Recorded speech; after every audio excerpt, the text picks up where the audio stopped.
So welcome everyone to our webinar about Luxembourg and its future on carbon removal. My name is Eduardo Aish and I'm from Luxembourg and very excited about the bill that Luxembourg is working on to incentivize carbon capture. So this webinar is hosted by OpenAir. OpenAir is a volunteer-led advocacy network advancing state and federal CDR support policies in the US and globally, so Luxembourg in that sense as well. So the idea today is to get a quick overview of an essay written by Jérôme himself, an OpenAir member from Luxembourg, and then we'll have a discussion with Mega Ragnovan, Delia Meth-Kohn, and Chris Neidl. All three of them are very active in the CDR world. And Jérôme, from here, I hand it to you to present us your essay. Thanks a lot, Eduardo, and that's very kind of you to say that I wrote this essay. The reality is that this was really a collective work of our group, OpenAir, basically the Luxembourg chapter of OpenAir. So this presentation is based heavily on the article we wrote together. You can find it on LinkedIn. So let's start with a quick introduction to CDR, carbon dioxide removal. So my apologies to people who already are very knowledgeable in the field, and well, welcome to all others. So CDR designates any activity that removes CO2 from the atmosphere. That's the operational word here, and durably store it in various what's called reservoirs or in products.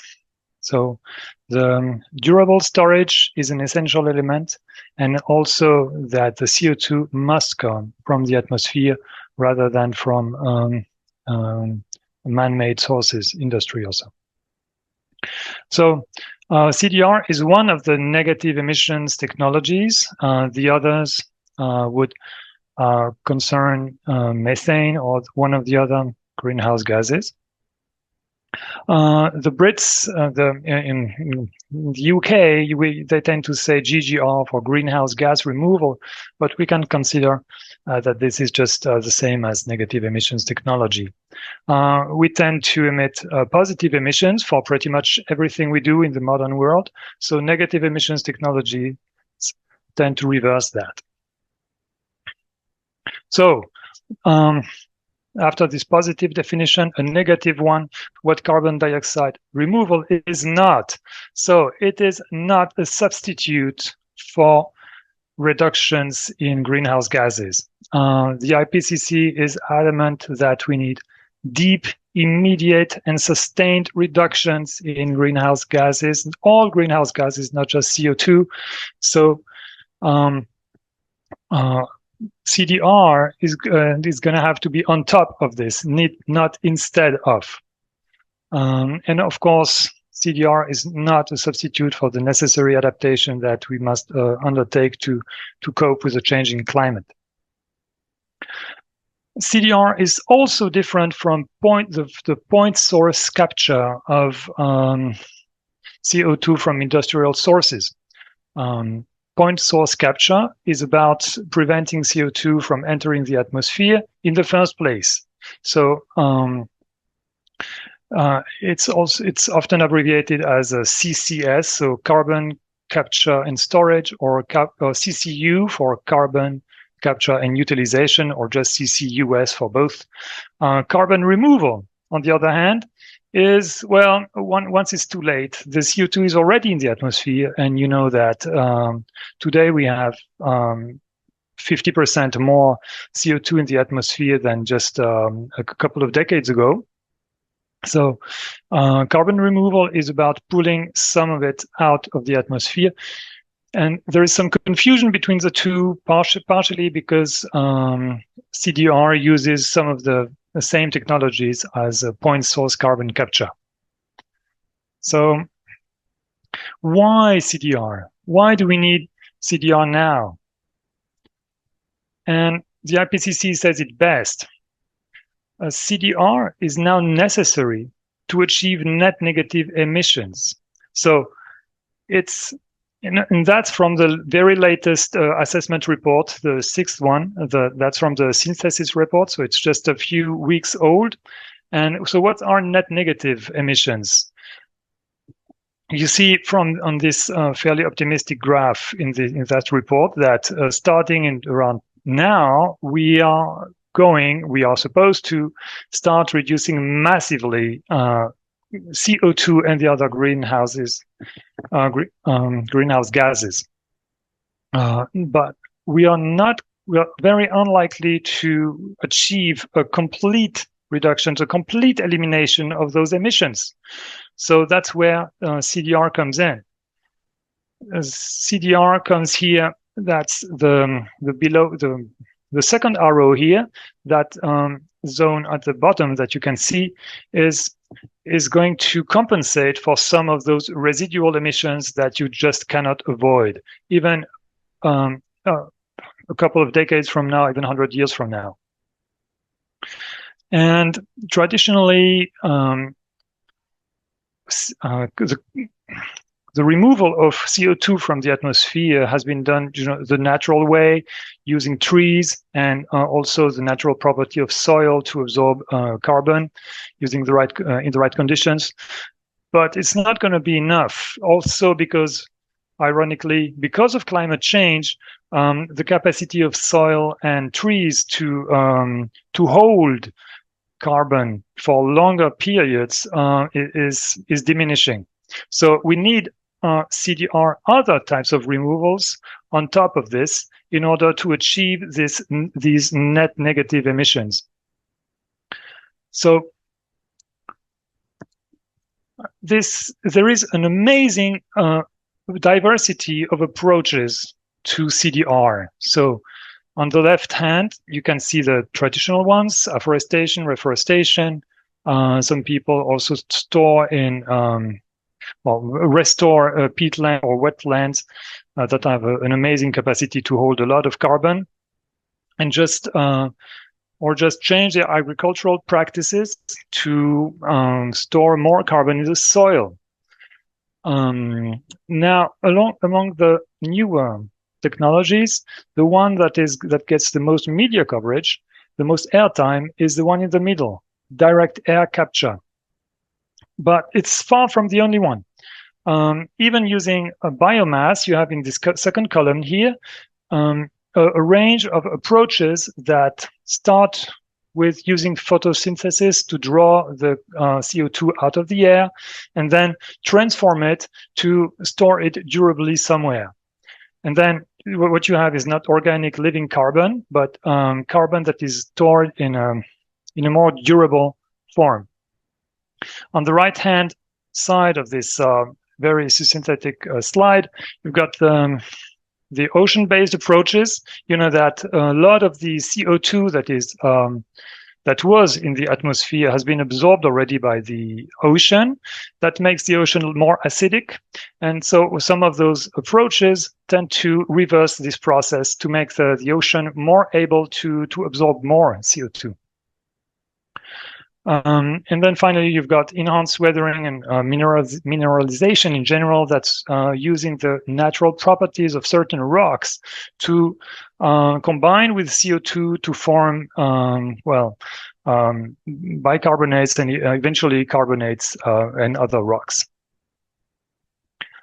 So we are now in this phase of massive scale-up of decarbonization. A lot of money is flowing into decarbonizing, especially heavy industries, transportation, buildings. So this is working. It's not fast enough, but it is. This is a process that is taking place. What we will need, though, in a generation from now, is to massively scale up CDR, and that's not our opinion. That's what the IPCC says. That's been underwritten by scientists, delegates from basically all the countries in the world. So the point is that in order to achieve this massive scale up of CDR starting in 2050, you need to start now, because those things take time. And that's a warning that is explicitly made by the IPCC. Scaling takes time. You just have to refer to the most recent examples. The current shape of wind power turbines are, originated in the 1970s in Denmark. We'll get back to this, and only in the last decade or 2 decades have they basically conquered the world.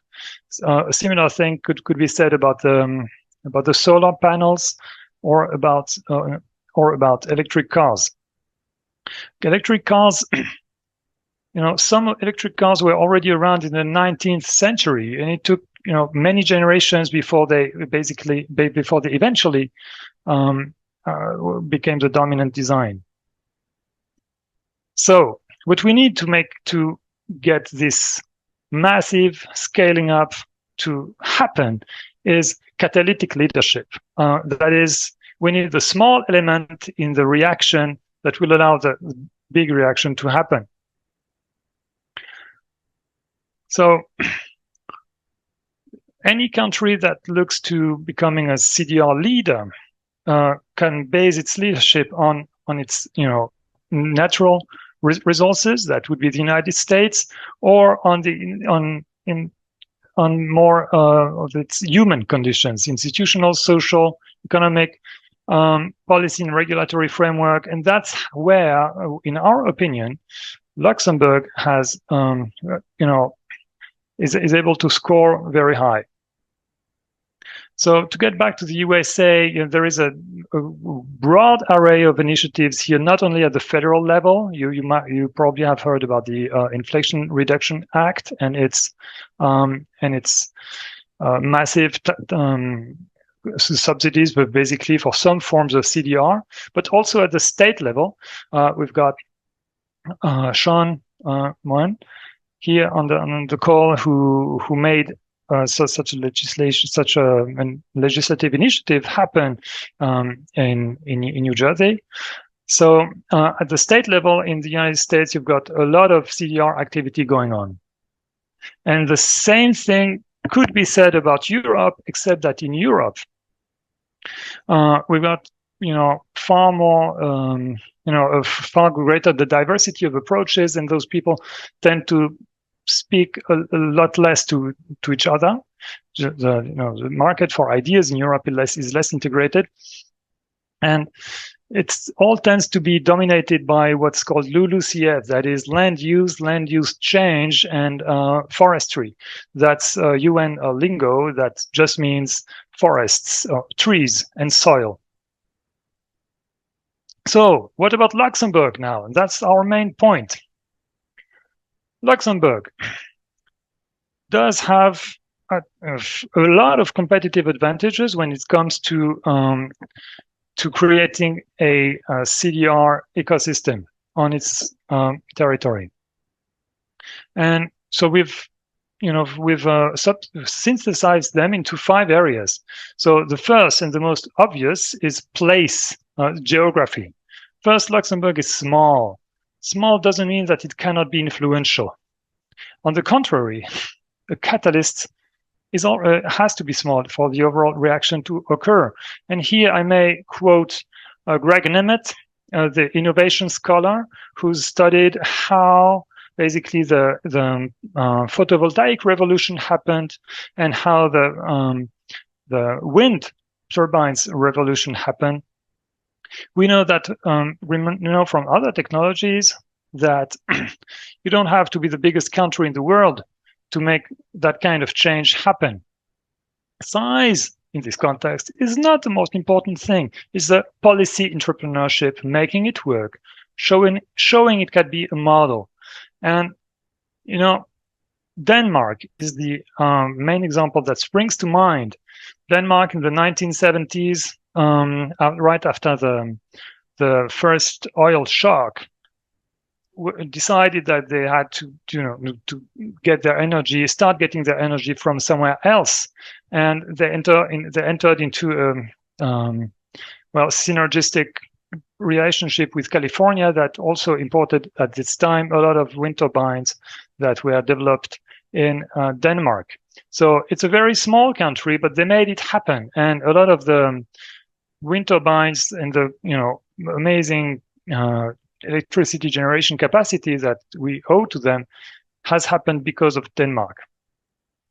So another geographic advantage of Luxembourg, and here, I mean, it's just to state the obvious, we're smack in the middle of Western Europe, but also close proximity to carbon infrastructure because it's close to the industrial heartlands of Germany, Belgium, the Netherlands, and France.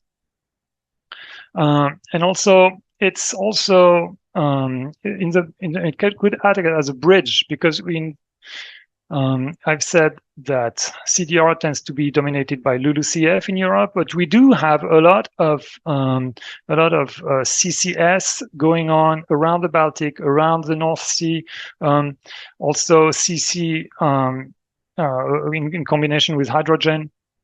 So Luxembourg can act as a bridge between this ecosystem emerging and there's more, Mediterranean countries that are not as advanced in this area. So next, access to expertise. And Luxembourg has its own, research centers from the University of Luxembourg and the LIST, but also is in the middle of a network of first-rate universities in the countries around it. And there is a high permeability between Luxembourg and the countries around it. Luxembourg is home to a very multinational workforce. People come and go out of Luxembourg, and ideas get exchanged very easily. It also have relevant private sector actors. Just on the industrial side, we can name just ArcelorMittal. On steel, they already have a deep experience with CCS, and also on the financial side, you have this whole ecosystem of sustainable finance that has emerged with the Green Exchange and Lux Flag and the Luxembourg Sustainable Finance Initiative and the International Climate Finance Accelerator, just to name a few.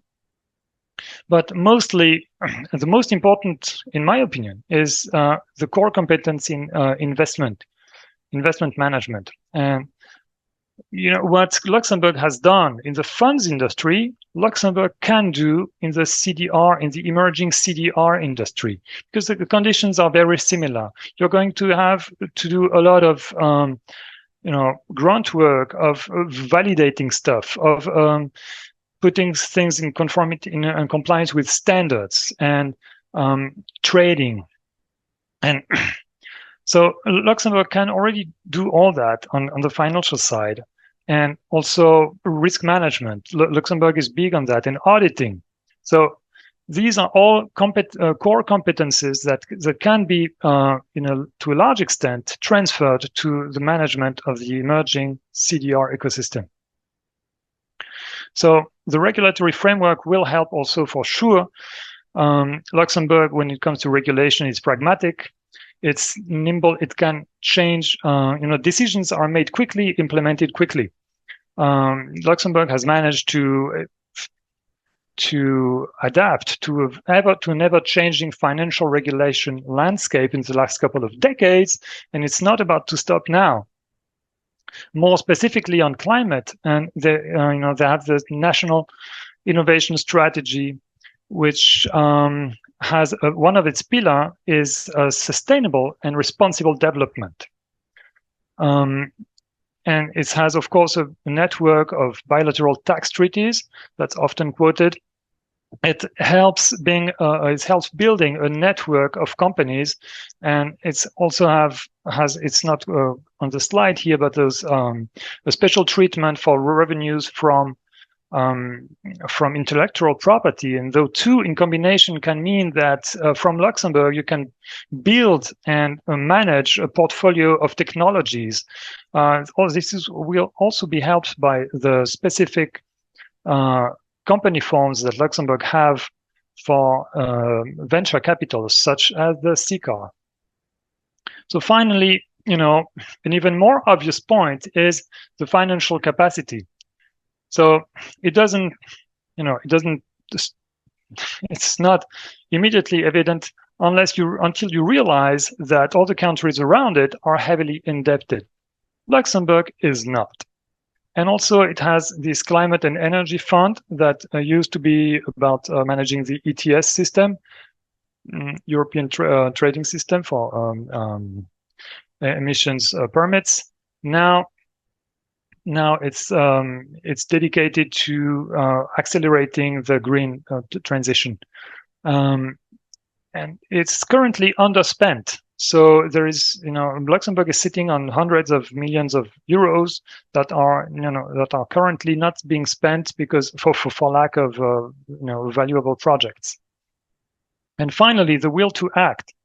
So in its 2020 climate law, Luxembourg has adopted not only a carbon neutrality goal by 2050, that's in line with the EU, but also a very ambitious goal of a 55% reduction by 2030 versus 2005. So last time we checked, we were far from achieving this goal. So we're going to have to accelerate dramatically to have a chance of not landing too far from it. Other policy linkages with CDR are obviously the CO2 tax, the R&D investments for low carbon technologies. Also, the 2017 national strategy has one of its core pillars is the circular economy. And you can think as CDR as a form of circular economy where you take some of the waste and you make something out of it. And finally, Luxembourg really punches above its weight in terms of development aid. So with LuxDev, it has really a very extensive network of partner countries, and those are the countries that very often will be where CDR happens, in Africa, in South America, in Southern Asia. Luxembourg can leverage this network to make CDR happen. So in this context, we at the Luxembourg chapter of Open Air, and that was already two years ago, before my time, the Lux10 initiative has matured, and it was called LNet at the time, and it has finally led to an actual bill that was introduced to the Chamber of Deputies, to the legislative chamber of Luxembourg. And on this, our expert is, of course, one of our panelists, Christopher Neidl. So, Eduardo, if you're okay, I'd like to leave you the floor now and to open the discussion for our panelists. So we're moving on to the next session Yep. with our esteemed panelists. I'll give a quick introduction. The full bios will be dropped into the chat. So we have Delia Nath-Cohn, and she's one of the co-founders of Rethinking Removals. Megha Raghavan she's an independent advisor in carbon removal space, but also and she's also a co-host of the Open Air weekly CDR entrepreneur webinar series. Chris Needle is the Director of Initiatives at Rethinking Removals. That's our panel. I'm an Open Air member, and I'm based in Luxembourg, and I'm quite excited about this initiative. But when you live in Luxembourg, the whole expression "Luxembourg, small is beautiful" comes to mind. So maybe a good point to start from that theme is let's have a look in more depth at the argument that small states, given that some other conditions are in place, have a unique power to influence broader outcomes. and effectively with global reach. And do we actually have any evidence right now outside of, say, Luxembourg itself that this is the case, and in a specific instance of CDR? Chris, is that something you could opine on? Yeah, absolutely. And Jerome, thanks for the excellent presentation. It was a really great grounding, and we'll get into some of the details of the Lux 10 LNet policy during this discussion. But yeah, absolutely. I think that what we see with climate generally, if you look at the experience of climate tech adoption and CDR now, is that while there's really important high-level moves that are being made, critically important in the United States by the federal government, and we're starting to see a corollary to that sort of being conceptualized in Europe, it's often the subnational or small states that can move faster. And that's the critical thing we really need to be doing right now with CDR. It's not just getting carbon dioxide removal projects out into the world, it's getting those policies that are going to induce demand and supply for CDR. And so when in open air, our experience in terms of our own advocacy, a lot of the fastest moving initiatives we've had have been at the state level, not at the national level, because it's quicker to introduce those. It's often at that level that you have the already the most sort of strong commitments to emissions reductions, at least in the US context. So we're seeing a lot of state level activity, but that speaks to the federal. When we start to get model policies introduced in different states, there's a Washington audience for that. And we've already seen that with one of our bills that started in New York State that was then introduced as a federal version at the US. And then we also see that even at the municipal level. One of the most exciting projects that Open Air is involved in involves local governments banding together and funding carbon dioxide removal projects. So there's an initiative called the Four Corners Carbon Removal Coalition. I'll post the link for it. That it was 4 different municipalities out in the western states got together and they funded some of the first of kind projects around carbon dioxide removal in the concrete sector in the world. And the reason why they were able to do it is that they had strong commitments and it was just much less complex for them to move forward. Even the other constraints that they had financially, they were able to move. When you look at large nation states, sometimes they're more unwieldy. There's a lot more stakeholders. The process of engaging politically and trying to think things happen politically is more extended.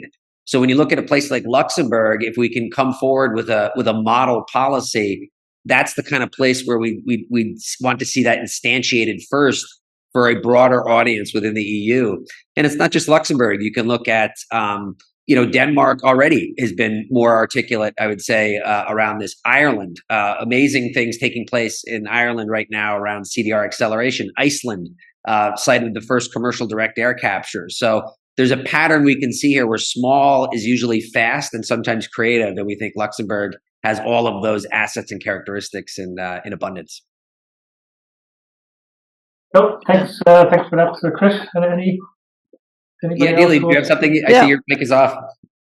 I think that one of the really interesting things in this area also is about just being able to see things happening, and that changing the way that people look at it, changing the perceptions and the narrative around CDR. So, I mean, this is not a small state, but Kenya, for example, is very, very active in CDR policy and trying to get sort of technological direct air capture, and they're using it to be able to develop their own renewable energy sources.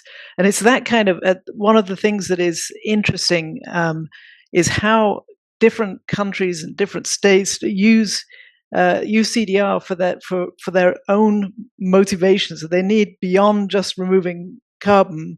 As you were talking about, Jerome, looking at using the competitive advantage of Luxembourg around finance and so on. It's the same for a Kenya or for a Norway or Denmark or whatever. So I think it's very, very interesting to look at that broader context of motivation around CDR. Yeah, I love the way you just said that, Delia. In fact, even just to add on to it, and because you're kind of answering a question in my own head, is that when you have small states, they focus almost like a mayorship, that the national decision makers have closer visibility to what's happening on the ground. And that's where you actually discover what the CDR opportunities are locally. So when you have large nation states, they're operating at a higher altitude, and the visibility on those opportunities, there's a bigger gap. While they might have more resources to bring to bear ultimately, they might not be as creative or as fast moving at seeing what's happening on the ground and converting that into policy. So that's just building off of what Delia said, but I think there's something to that.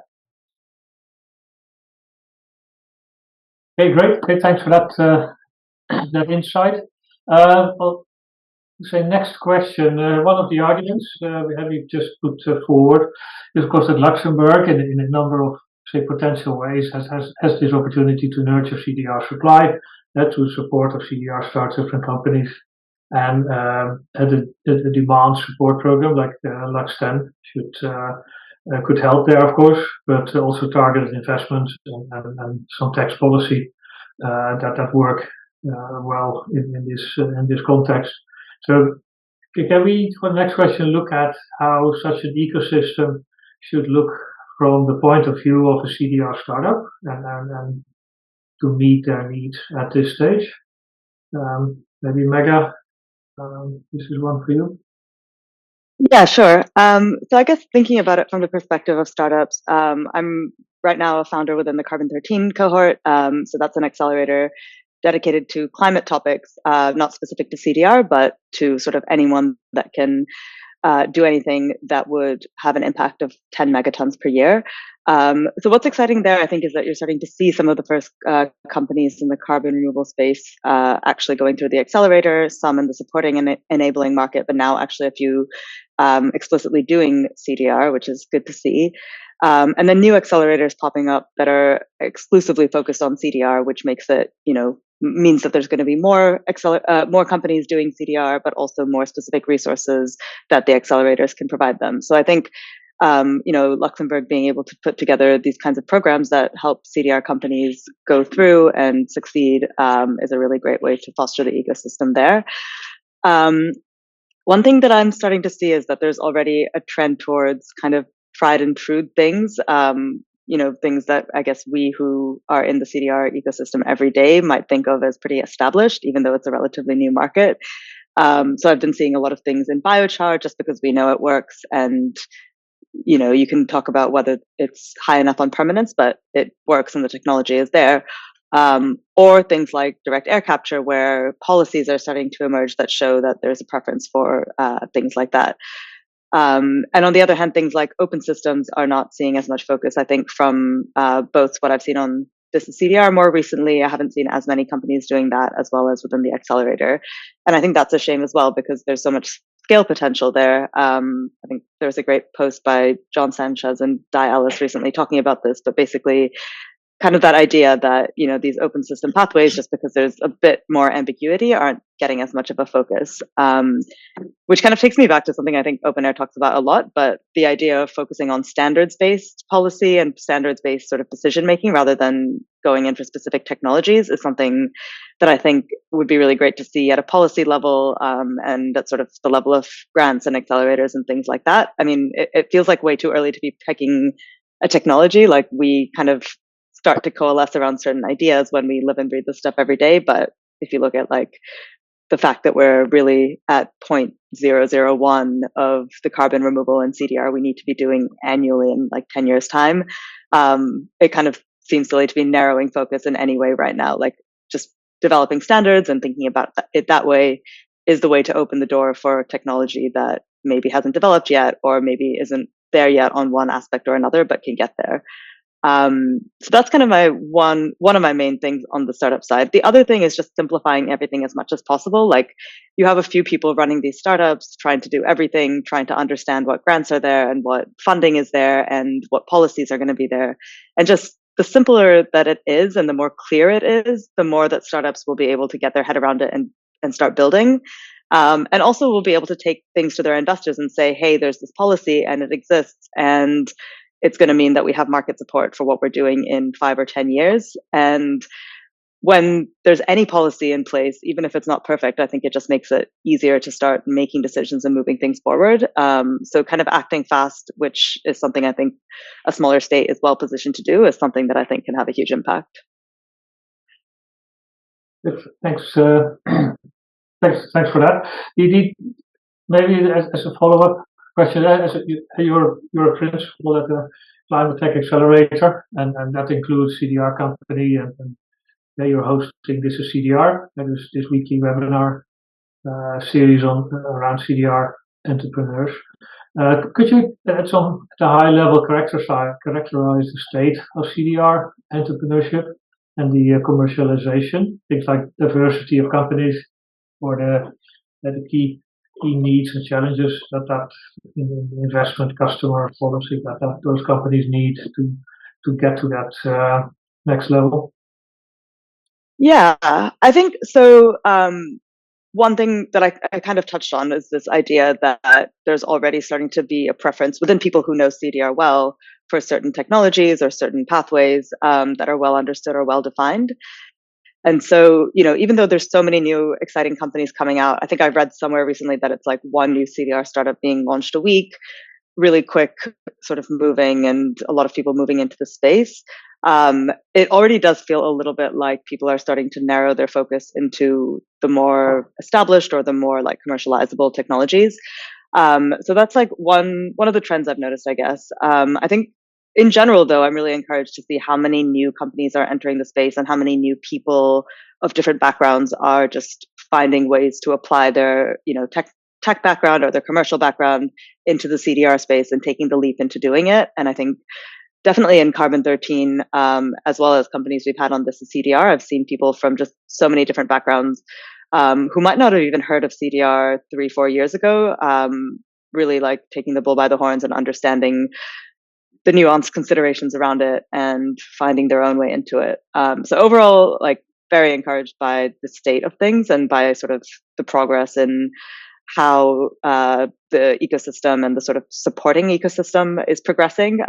But I'm excited to see just more diversity of companies being promoted and sort of having people evangelized for them, rather than coalescing too quickly around a particular set of ideas. Cool. Yeah, Delia, I don't know if you had anybody else. Yeah, Delia, please go first if you had something to say. But obviously, we probably both have some thoughts on this question. But go ahead, Chris.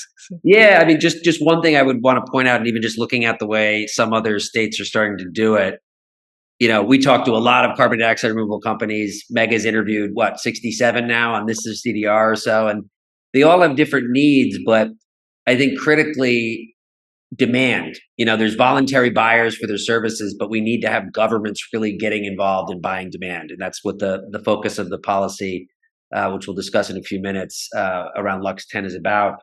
But there is also what Mega kind of just referred to as these small startups, even if they're incumbent organizations that are relatively sophisticated, navigating an evolving and uncertain regulatory and policy landscape. Can governments play almost a concierge role to make sure that they actively help startups understand what they can and cannot do?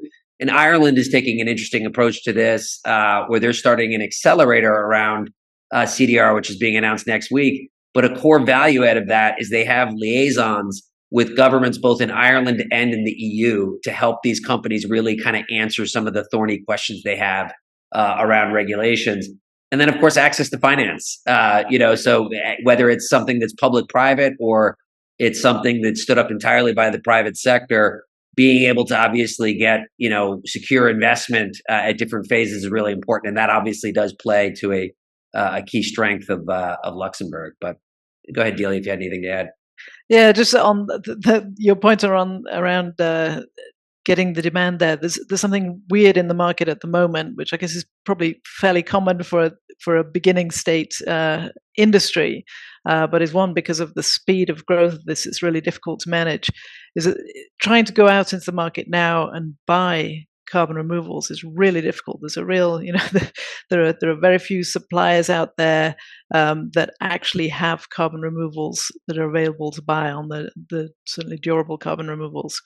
And there is a kind of, at the moment it's really a supply-driven market, but the problem is that you can't get beyond that unless there is a really predictable source of demand. And at the moment, the demand is mainly coming from the voluntary market, which doesn't really distinguish between reductions, removals, anything else. And so it's the wrong place to start. If you were doing this with a fresh sheet of paper, you certainly wouldn't start with the voluntary carbon market we have now.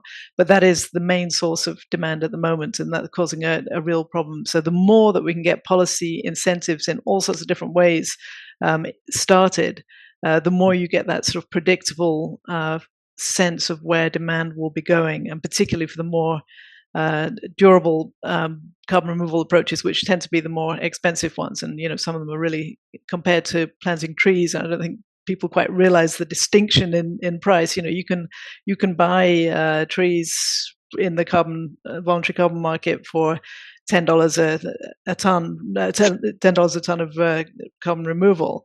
Whereas, the biochar is between 150 and 200, and, direct air capture is between 400 and 600, and, it's not available there. So there is a real problem in getting this chicken and egg. And I think one of the real challenges for this market, and I know it's what Chris and I talk about a lot, is how you actually collapse the scale, that the amount of time it took in solar or in wind to put all those pieces in place. Just go, okay, we know what happened, we know what worked there. Let's bring that down and collapse it into a few years' time so that we can move this more quickly. So. Okay, thank you. Yeah, I think just to add to sorry. I was just going to, super quickly just add to that. Like, I think you can be like a DAC company or one of these companies operating today in the next couple of years and saying, what, we're only doing a couple of 100 or 1,000 tons, and we can sell that to these few buyers out there that are just buying these things because they think it's important and interesting tech that they want to sort of put money into. And then you could sort of wave your hands and say in 5 or 10 years, the policies will exist that mean that we can sell, at $100 a ton, assuming we get there on the costs, if at some scale. It's kind of hard to explain in the next 5 years, what is your scale going to look like as a DAC company? Who's paying for it? At what price? And I think as a young startup in the space, it's quite hard to say to investors, just assume the next 5 years are going to be okay and we're going to stay in business and everything will be fine until these policies kick in that mean the market exists. And I think just being able to sort of provide either the policies that show that will really happen in 5 or 10 years, or the funding, and the funding in the meantime to support companies that are trying to bridge that gap, is going to be important in that next phase of scaling up.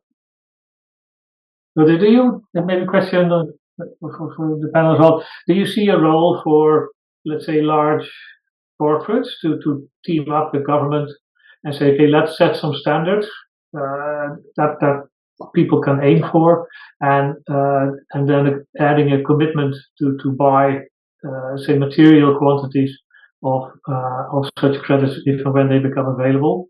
I've seen something recently that BMW committed to buy 1 million tons of hydrogen-produced steel per year from a startup company, which basically gave that company the cash flow to finance the build of a commercial scale pilot plant. Do you see that type of opportunities as well? Yeah, so these advance market commitments and advance purchase commitments are really an important part. So you can see that companies like Microsoft and Frontier, which is Stripe, Shopify, Meta, and so on, they're playing a big role in this kind of procurement, and other corporates are starting to come in. But there's a bit of a problem. If you look at the tech companies, they're doing a great job, but it's that's tiny. If we're relying on the tech companies to do this is never going to go anywhere. Then there is the whole mass of large corporates that need to be building up a sort of portfolio of carbon removals for their residual emissions that they will have. If we say net zero, that means that there is going to be some small share of emissions left over at net zero. And so these companies need to have a reason to be able to buy in that way. And this is one of the big questions in the market. What is the incentive for these companies at the moment to be buying at quite a high price, something that they will need for the future? It's exactly what Mega was saying about the next few years are really unclear. We have this kind of theoretical goal of net zero in the future. Permanent removals are going to neutralize residual emissions. All of this language sounds so good, but there's no clarity at all on what happens in the next few years to get there. So I think getting that clarity will be really, really important in why companies should be buying this and how that's different from offsetting. Very, very different kind of language to be using. And the other thing is there for government procurement, I think is huge in that space. And the government procurement will help the large corporates who are right now standing back and going, this space is really difficult. I don't understand anything about it. And even if I buy this stuff, I might then have NGOs screaming at me that I'm greenwashing.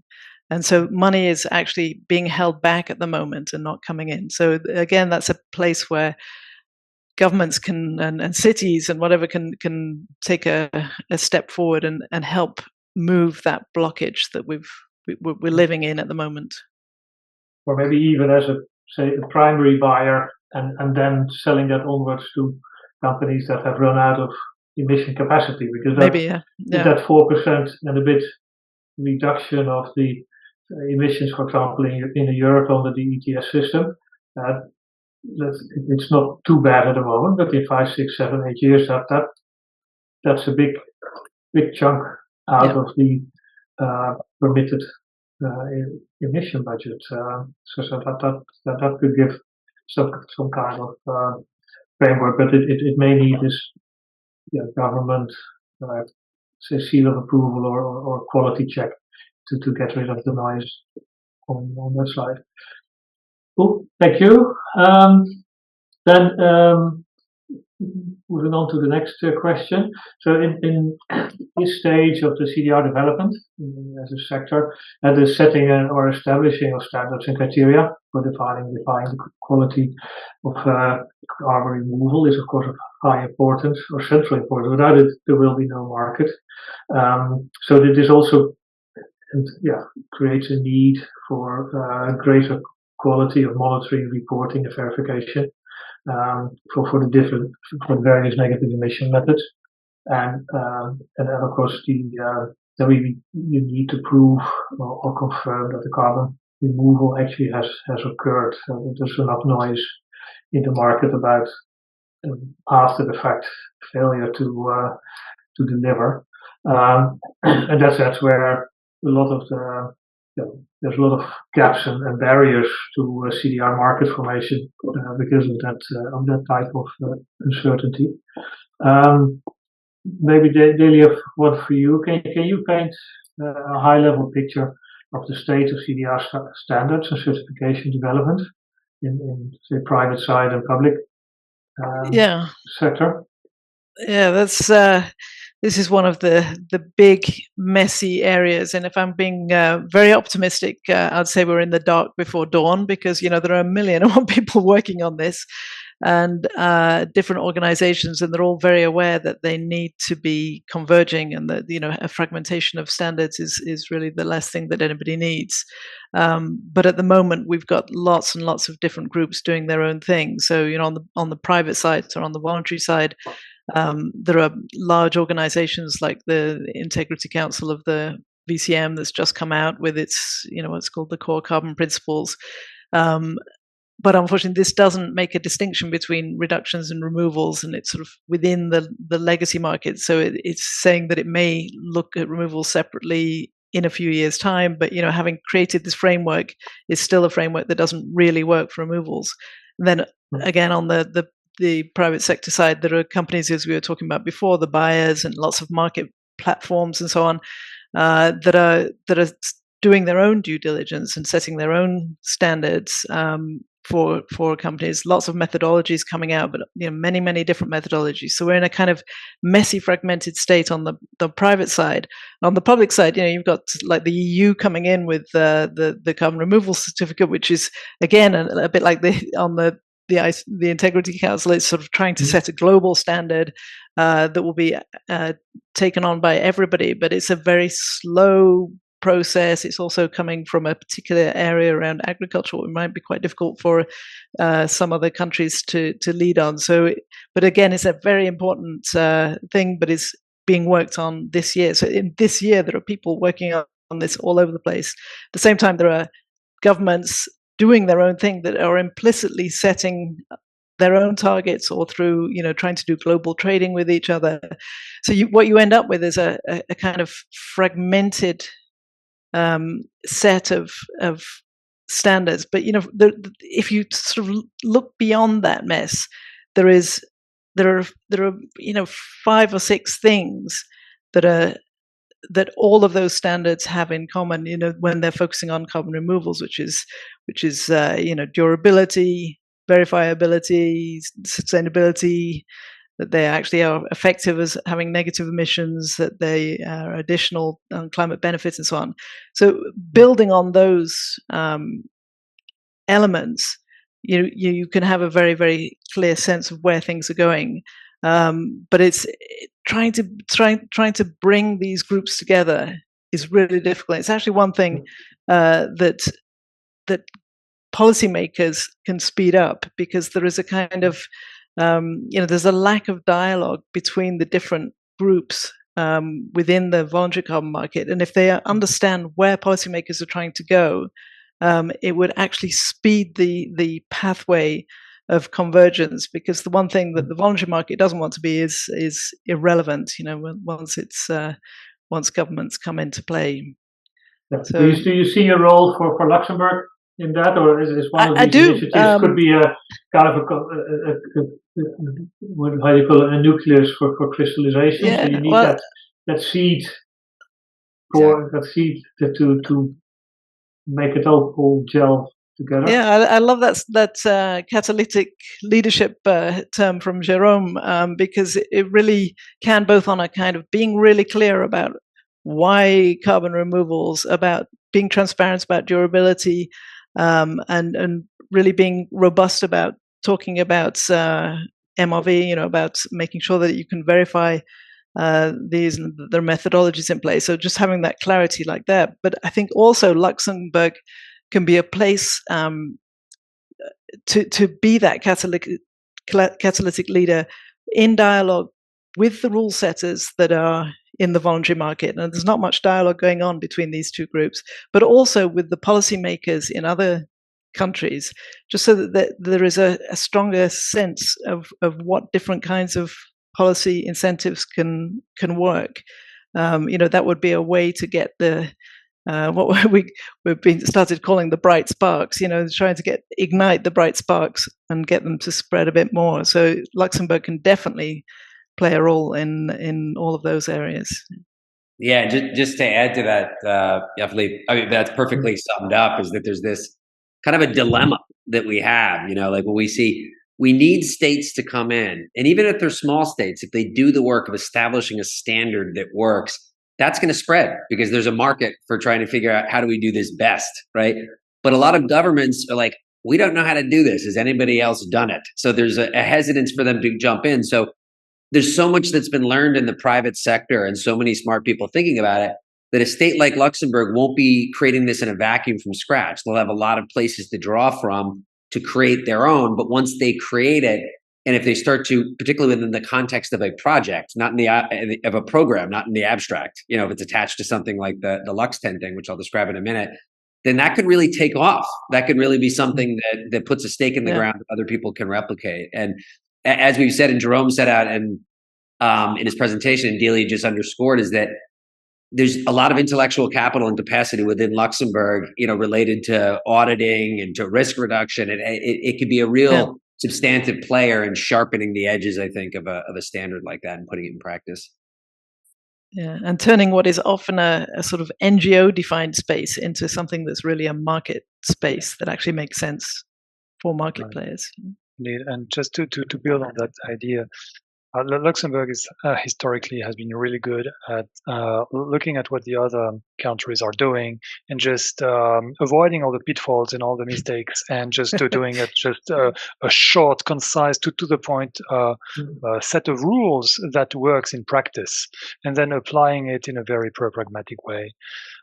That's really one of the strengths of the Luxembourg as a business place is really the strength of its legislators and regulators. And I really do think that once they catch the virus and see the opportunity, they will do their best to synthesize the jungle, the regulatory and legislative jungle that we have out there, to find formulas that create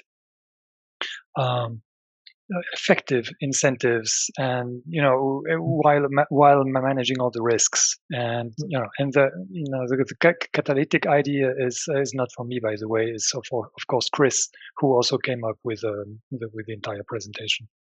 It's actually from Greg Nemeth. Oh, sorry, Greg. Yeah, right. Yeah, that sounds. I know we're at Luxembourg. Yeah, sorry. Yeah, I know we're at time, and what I can do is when we're going to share the video for this presentation with everybody by the weekend when it's edited, I'm going to add a little appendix video to that, which describes in some detail what policy is that we're proposing. In this webinar, we really wanted to cover what's the case for Luxembourg, but then it begs the question, what should Luxembourg do? And so we have this live bill that we've already introduced, which is modeled after another successful policy called the Renewable Energy Feed-in Tariff that was hugely important in shaping renewable energy markets and ultimately pricing, that started in Germany, but Luxembourg had, and we've kind of taken some elements for that and we're applying it to negative emissions. So when you receive the email for this with the video, there's going to be a little short 5-minute video giving you some detail on it. But I did want to kind of underscore a thing that Jerome really just brought out. Culture matters. Right? Luxembourg is if you hear the sponsor, it's a very pragmatic place. There's a lot of coherence between politics and civil society, and they tend to emphasize on how do we get things done. And Delia can tell you this, like those are the kinds of profiles we need, because those are the cultural conditions and reflexes that are going to move things first. So all of the other things we talked about, there's sort of a more than the sum of its parts here that really has to do with what Luxembourg is like as a place. And that's another thing I think that really recommends it as an early pioneer for this. So. Yeah, and I think the success of Luxembourg in becoming a financial center in Europe it's really been about listening to kind of stakeholders and say, okay, what is essential to get right, and then do it properly. And it's not about taking quick shortcuts or being creative or lax with rules. It's just giving clear guidelines, rules, and getting it done. So at least they have they know how to do it. So now it's getting the right setup there. I think we need to wrap up here, and I would like to thank all the panelists for their contributions, and all the attendees for being here. And as Chris said, there will be the session is recorded, and so it will be shared for anybody who for some reason couldn't attend or wants to share this with a wider audience. Great. Thanks. And we will wrap up. And please do share the video. Again, we hope to expand this presentation to a much broader audience, but just want to thank everyone along with Jan-Philippe for attending and for all the excellent panels. That was a great discussion, and hopefully it was for illuminating for you. So thank you for attending.